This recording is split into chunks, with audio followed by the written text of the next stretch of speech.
Kami, ito din para sa inyo to. Bakit ka binibigyan? Para lagi kang alert sa school, para mabusog ka, kaya kumain ka ng maayos. Tapos pag pumasok ka sa school, makinig ka ng maayos din.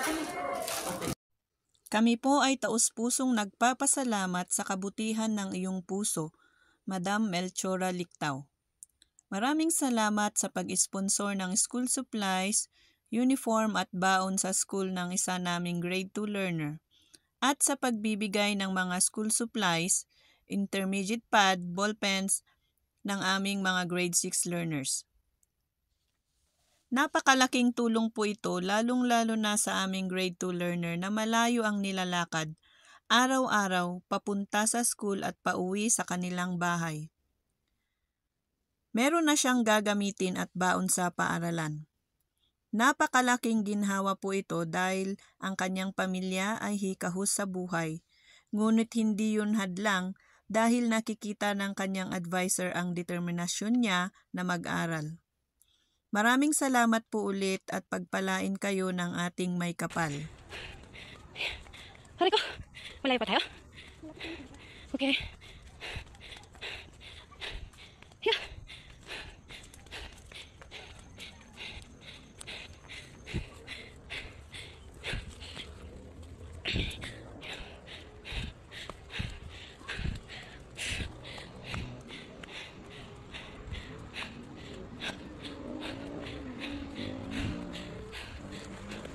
Wait lang.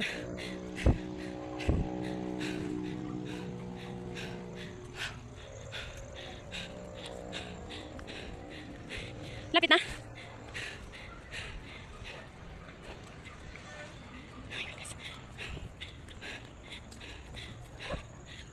Paano yung mga asong yan? Ano?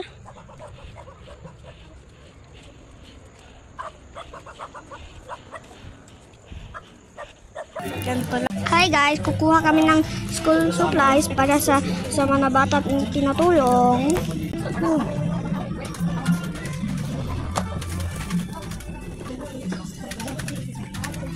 Grade 2.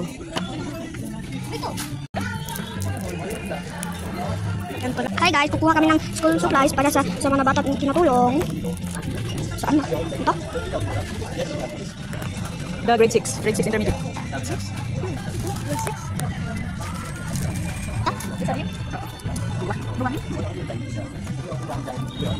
Ano yung pang dalawang box?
Yung ating pambayan. Kasi puusap kami, ito din para sa inyo to. Bakit ka binibigyan?